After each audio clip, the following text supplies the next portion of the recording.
Today is Wednesday, February 13th. We're talking about Mexico's most notorious drug lord, a winter storm, and the countdown to another government shutdown, plus artificial intelligence, rumors about Apple's newest products, and which dog won Best in Show. Welcome to the Newsworthy. All the day's news in less than 10 minutes. Fast, fair, fun, and on the go. I'm Erica Mandy. Thanks so much for being here. You ready? Let's do this. A 3-month trial for Mexico's most notorious drug lord ended with a guilty verdict. El Chapo, as he's known, is now facing life in prison. A jury in New York City found him guilty on all 10 counts. NBC News reports Joaquin El Chapo Guzman, who is now 61, smuggled nearly 200 tons of cocaine into the U.S. over the last 25 years. The trial included Hollywood-like stories of murders, political payoffs, prison escapes, and more. Remember, Guzman already escaped prison in Mexico twice, once using an underground tunnel. He was extradited to the U.S. in 2017. Now he's likely headed to a maximum security prison in the U.S. for life. He'll officially be sentenced in June. Expect some school classes and some flights in parts of the Midwest and the Northeast to be canceled again today because of a winter storm still dropping snow and ice in some areas. Strong winds and power outages are also a concern today. Already yesterday, AccuWeather says nearly half of all flights out of LaGuardia in New York City were canceled. And it was a mess on the roads from Michigan to Maine. CNN says about 75 million people in the northern half of the U.S. were under some kind of weather alert. But the good news, the winter weather is supposed to wind down later today. Will President Trump sign it or veto it? That is still the question surrounding the budget deal. Right now, it seems Trump does not love the agreement made Monday night. The Hill quotes him saying, "I am not happy about it." Remember, negotiators from both sides of the aisle agreed to $1.4 billion for 55 miles of modern fencing along the U.S.-Mexico border. But that is a lot less than the $5.7 billion President Trump has been asking for. And to get the deal passed, the House, Senate, and President Trump all have to agree.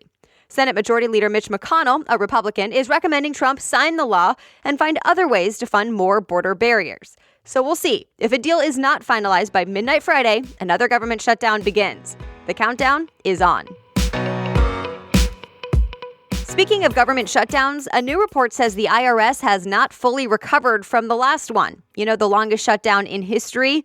The IRS was already backlogged before the last shutdown and dealing with a major new tax law for the first time when it had to close its doors for 5 weeks. So now it's apparently even more of a struggle to catch up. USA Today reports by the end of the last shutdown, more than 5 million pieces of mail had not been batched for processing, 170,000 orders for new tax forms had not been filled, and tens of thousands of amended returns from the last tax season still needed to be processed. And that's just some of it.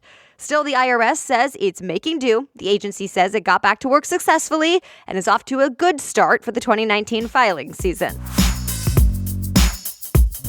A record 7 million Americans are at least 3 months behind on their car payments. That's from a new study by the Federal Reserve Bank of New York, which says it has not been that bad since the financial crisis in 2008. It's concerning to economists. They're calling it a red flag. The New York Fed says even as the U.S. unemployment rate is low and the economy seems strong in other ways, not all Americans are benefiting from the strong labor market. Well, U.S. businesses are still hiring. The number of U.S. job openings hit a record high in December. Reuters reports there were 7.3 million open jobs in December. That's the most job openings since the Labor Department started keeping track in December of 2000. And by the way, it's more than the number of unemployed people. So experts say there may be too many jobs to fill and not enough people to fill them. More news ahead, but a quick break to thank our sponsor today, Babbel. Babbel is a language learning app that will get you to speak that language you've always wanted to know and speak it with confidence. I love that Babbel makes it so easy to get started, and here's the key to keep going. Lessons are broken up into just 10 to 15 minutes, so it's not overwhelming and it feels so doable. Babbel is designed to quickly get you speaking your new language within weeks.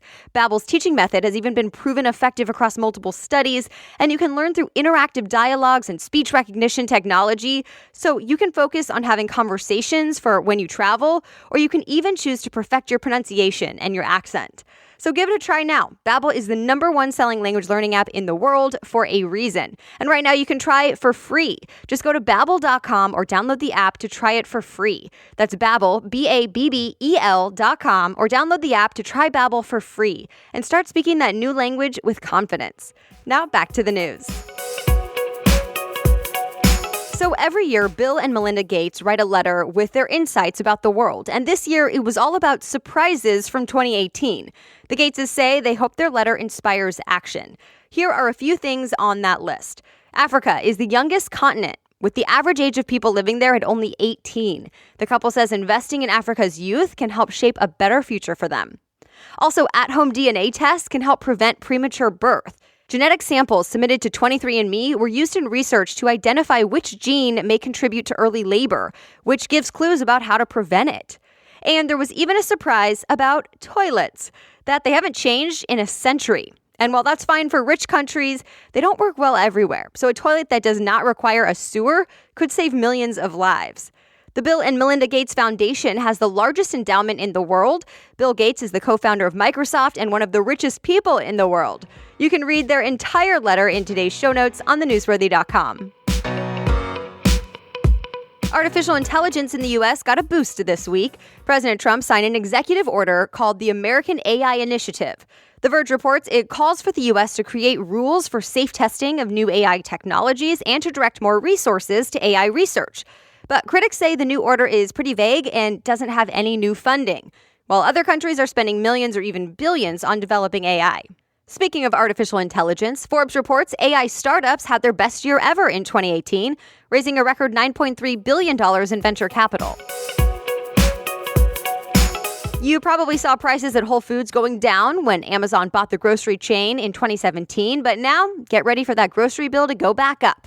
The Wall Street Journal reports the Amazon-owned Whole Foods raised prices this month from between 10 cents and several dollars on hundreds of products. Why? Well, Whole Foods says it's because ingredients, packaging, and transportation all cost more. Still, the company says it's committed to keeping prices down and on sale when possible. New rumors say Apple could be releasing some new gadgets this spring. Gizmodo says Apple may put out second-generation AirPods, a new iPad mini, and a wireless charging pad. BuzzFeed says Apple plans to announce new products at an event in March, but Apple has not confirmed any of this, so we'll keep you updated. The results are in. A wire fox terrier named King won Best in Show last night. Today, King will do the traditional victory lap with a visit at the top of the Empire State Building and many press appearances. King went up against thousands of other dogs at the 143rd Westminster Kennel Club Dog Show last night. People reports the wire fox terrier has more Westminster wins than any other dog breed. Last night's win is the 15th time the breed has taken home Best in Show. And that's it for today. Thanks again for listening.